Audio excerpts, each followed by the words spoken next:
A famous and highly respected COVID epidemiologist in general, health economist, public health expert, and person who went viral on social media during COVID and essentially became the poster child for pro-vaccination, the types of masks that work, and so on. In other words, the perfect candidate to be held up on a pedestal, or by a pedestal, by the left, has just flipped on Joe Biden. This is crazy. Take a look at this, and then we've got some new polling data and who's now most likely to be the replacement for a reason, well, let's just say, kind of makes a lot of sense on the leftwardly channels, but that's okay. We'll hold on to that for a moment. Let's go ahead and take a look at this. So he starts off with, "I'm just the messenger." Now, it's really interesting when he starts with, "I'm just the messenger," because take a look at this, just some of the reactions before I show you. "Eric, I don't care who's at the top of the ticket. This is just distracting, period. Winning is the only thing that matters, or there may never be another chance." And people are legitimately concerned that Donald Trump is going to be a dictator, take over, and make it so that there will never be an election again. I don't believe in that. I just want to be clear, but okay. But people are hearing what Eric Dang has to say about Biden, and they're literally saying things like, "muting you for now," "unfollowed," Like, and there are a lot of these. I just bookmarked a few of them. So just to give you a little heads up here, all right? Inside of DC circles, what I'm seeing and hearing is that the dam has completely broken. It is a matter of when, not if anymore. In other words, it's just a matter of when they're going to replace Biden, not if. Now, it's worth noting that tomorrow there is going to be a chief of staff conference call between the White House chief of staff and an all-staff call per an email that was just sent a few hours ago. "Dear colleagues, we're pleased to invite you to join a short call with your White House officers and other colleagues hosted by the White House Chief of Staff tomorrow, Wednesday, July 3rd. So a lot of calls and interactions getting really going here with the White House. We got a Biden interview apparently being released on Friday with George Stephanopoulos, and so a lot of people are like, "Oh, okay. The edited interview without teleprompters, that'll convince people that Biden's okay." Whatever. Some little updates. All right, so anyway, Eric Ding here quotes that Julian Castro says Biden should withdraw. "He is not the campaigner he was in 2020. I believe there are stronger options out there for Democrats. He sees a stable of Democrats who'd be better, including VP Harris. Keep this name in mind. Another Democrat would have a better shot at beating Trump. This is how it gets started. This is just the start.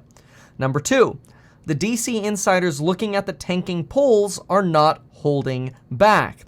Leaked polling from Democratic data firm Open Labs." Okay, worth noting, Open Labs is an organization that's a research arm of the Democratic super PACs, or at least one of the super PACs. So this is their polling data. They try to use this to try to refine their messages. And apparently data is leaking out, and that data is showing Biden sinking in battleground states. That's how you guaranteed lose the election.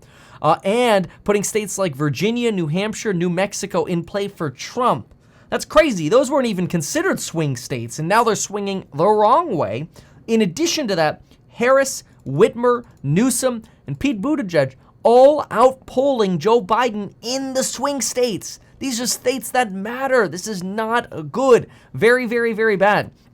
This was reported by multiple outlets as well. I think CNBC had an outlet on this one as well. But you're starting to get, as they say, the breaking of the silence. Take a look at this. First House Democrat urges Biden to withdraw from presidential race. This is a big deal. Representative Doggett of Texas just urged Joe Biden to withdraw. 77, he's the first sitting Democratic lawmaker to formally call on Biden to drop out. At first it's one, then the floodgates open up. You even had Nancy freaking Pelosi on an interview literally say, quote, "I think it's a legitimate question to say, Is this an episode or is this a condition? This has to do with the claims of Dementia Joe. That is not good. When Nancy Pelosi is starting to wonder if maybe Biden is broken, you know the writing's on the wall. This dam's about to leak open. Nancy Pelosi knows exactly what's going on. She already probably knows who the replacement candidate is. I wouldn't put it past her to know all of this already. So we have all these things that he was masterful in helping to orchestrate, to write, and to pass. So he has a vision, he has knowledge, he has judgment, he has a strategic thinking, and the rest. He has a bad night. Now, again, I think it's a legitimate question to say, is this an episode or is this a condition? Yikes. Yikes. Is that debate a one-time oopsies or is it a condition? She just dropped her defense of him. It's like, maybe he is broken. By the way, I almost bought that house right here in February of 2020. I thank God very greatly that I did not buy that house because I would have been locked down for 2 years in San Francisco. It would have sucked in a giant fixer-upper. But hey, as I always like to say, everything happens for a reason. The bad things happen for a reason, and the good things happen for a reason. It's all to help shape your story and guide you in the right path. At least that's what I tell myself. So anyway, then look at this. If you know anything about Clyburn, this is a big one as well. You'd know that he was the person instrumental in pushing out most of Biden's primary opponents out of the primaries after the South Carolina primary in 2020 to get them to endorse Joe Biden. For him to signal he's okay with Harris as a number 2 or top of ticket is a big deal. Let's listen to that. How would you feel if there is a decision for him to step down, if he decides that, and he has to decide that? Or if the party pressures him to do that, how would you feel if they worked around and tried to go around Kamala Harris because of her lack of high poll numbers and popularity and broadly based? Do you think it's hers to have if it is not his? I will support her if he were to step aside. But I want to support her going forward at some time in the future. I want this ticket to continue to be Biden-Harris, and then we'll see what happens after the next election. No, this party should not in any way do anything to work around Ms. Harris. We should do everything we can to bolster her, whether it's in second place or at the top of the ticket. That's a big statement. It's also quite interesting that he's sweating all over the place on this freaking interview. Poor guy, he's all sweaty. They're literally panicking, not just emotionally panicking. It's now literal. Take a look at some of these polls over here on Biden as well. Trump leads Biden 49-43, but for Harris, only 47-45. So the polls are starting to come in dirty for Biden, better for Harris. Harris actually leads Trump amongst independents, where Trump beats Biden. People of color, I think this one's pretty obvious, but you've got 29 pushing for Harris versus 21 for Biden. Remember, 92% of black Americans who voted in the 2020 election voted for Biden. Oh boy, take a look at this. And we get to the betting markets, which we'll look at in a moment. Take a look at Richard right here, influential in Biden's inner circle. Ready for this? The only thing I really disagree with the previous conversation, and Mika won't like this, is I don't think it's simply enough to say, looking back, whether Joe Biden's been a good president. Yes, he has. Or whether he's even a good president today. He's 81. He's going to be 82 in November. He's going to be 86 if he's reelected while he's still in the Oval Office. So when you elect a president, you're basically buying an option. You're buying a 4-year option. And does anyone seriously think that in 4.5 years from now, Joe Biden is going to be what he needs to be an effective president? As he himself would say, come on, man. That's not going to be the case. And I hate to say it, but we've got to say it. So we've got Donald Trump, who is unfit by temperament, character, you name it, to be president. But I really believe that Joe Biden is no longer positioned that he can be a successful president 4.5 years from now. That is why I think we really need to change. He needs to be urged to step down. That's huge. So the dam, as they say, is broken or breaking. It is pretty dang blunt. So good on Eric Ding here for putting together a very good summary here. But we have more to look at. Take a look at this. Vivek says there are realistically only two choices for who could take Biden's place. If you understand the psychology of the modern left, it's Kamala Harris and Michelle Obama. Well, Michelle Obama already this morning said she does not want to run.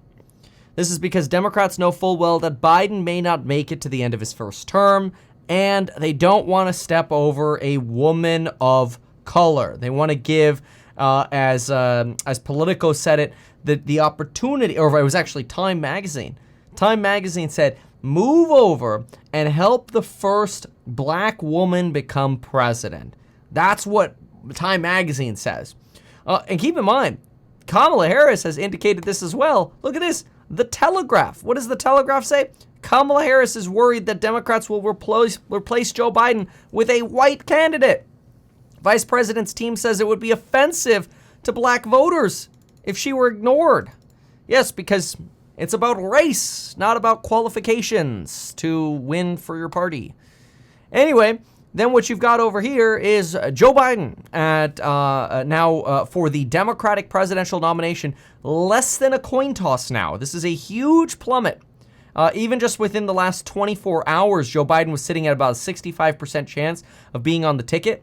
That is cratered to now under 50%.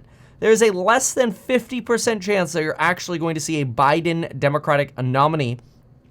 Newsom over here is down with Whitmer at 10. Harris sitting at 31 cents now. And then, of course, when you look at which candidate might win the presidency, Trump is sitting over here at essentially all-time highs, 58 cents. This is a pretty big deal. You've got a lot of flipping going on here on Joe Biden. A lot of this is big. We've got a press conference coming tomorrow. We've got this idea that Biden's lapses are becoming... Look, the New York Times is flipping on this poor guy. Okay? Mr. Biden was drained enough from back-to-back trips right before his debate preparation that he had to take 2 days off to rest at his house in Delaware. After he rested for 2 days, he joined 6 days of debate preparations, and he never started his day before 11 a.m.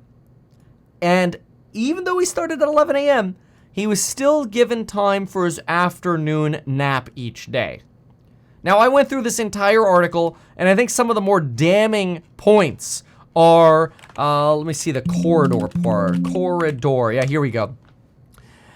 So other world leaders were acutely sensitive to Mr. Biden's physical conditions, where the president sometimes appeared out of it, and European leaders had been shocked by what they saw with Joe Biden. And they discussed privately amongst themselves and tried avoiding embarrassing Joe Biden by slowing their own pace when they were walking with the president. This is like, you're literally slowing down. Other world leaders are literally having to slow down their walking pace because you can't function anymore. What is this? He's pointing again. Some dementia experts, by the way, they say that the point is a way to sort of self-soothe and provide direction. You can see here, Joe Biden's like, oh, this way? No, this way. And it's almost like everybody's kind of around him. I mean, Trudeau over here looks legitimately concerned, like he's ready to catch him. Of course, he probably wouldn't. It'd probably be, it'll probably be Italy to come pick her up, or pick him up. It's not good. Unfortunately, I think for Joe, the days are vastly numbered. I do think you're going to end up seeing a Harris ticket. Michelle's basically said no, so the question is who's going to be number 2? My guess is Newsom. I think they're going to put Newsom in for VP, and then they're going to say, Newsom, just ride with Harris and go for P after she gets her P out of the way. That my guess. Now, can Trump beat Harris? I think let's put it this way. It's going to be a closer match. Trump v. Biden, Trump wins. Okay? And you know me, like I really just try to give it to you straight and neutral here. But Trump v. Biden, it would be irresponsible to vote for Biden. The Democrats realize this, and they're going to swap him out. Now, do you pick a Harris Newsom camp? Well, look, they're both from California, and I hate what they've done with the place. They got lucky. They got good weather over here. Okay, I'm about to go for a run. But it's certainly going to be a lot tighter of a race, because you're actually going to have two capable people of campaigning, at least capable of somewhat speaking. You know, we could sing Wheels on the Bus, go around. Okay, all right, I'm just being mean now at this point. It's better than Joe. Is Kamala my favorite choice? No. But anything but Joe. So, we'll see what happens, but it's getting pretty bad out there. The pressure is mounting. It's getting pretty serious, and I don't think it's getting better. I think it's getting worse. Remember, my expectation is still July 4th. They got 2 days to figure this out. They can make a beautiful Independence Day announcement, whatever, and raise as much money as they possibly can. Which honestly, they probably will raise a lot of money, because people will be like, oh my gosh, they're starting so late in campaigning for this new ticket. They're going to need more money. They'll probably raise like $50 to $100 million fast. Now, so, and they'll actually give Trump a run for his money. So anyway, thanks so much for watching. Thank you so much for supporting and subscribing, and we'll see you in the next one. Goodbye and good luck. Not advertise these things that you told us here. I feel like nobody else knows about this. We'll try a little advertising and see how it goes. Congratulations, man. You have done so much. People love you. People look up to you. Kevin Paffrath there, financial analyst and YouTuber. Meet Kevin. Always great to get your take. Even though I'm a licensed financial advisor, licensed real estate broker, and becoming a stockbroker, this video is not personalized advice for you. It is not tax, legal, or otherwise personalized advice tailored to you. This video provides generalized perspective, information, and commentary. Any third-party content I show shall not be deemed endorsed by me. This video is not and shall never be deemed reasonably sufficient information for the purposes of evaluating a security or investment decision. Any links or promoted products are either paid affiliations or products or services we may benefit from. I also personally operate an actively managed ETF. I may personally hold or otherwise hold long or short positions in various securities, potentially including those mentioned in this video. However, I have no relationship to any issuer other than HouseHack, nor am I presently acting as a market maker. Make sure if you're considering investing in HouseHack to always read the PPM at househack.com.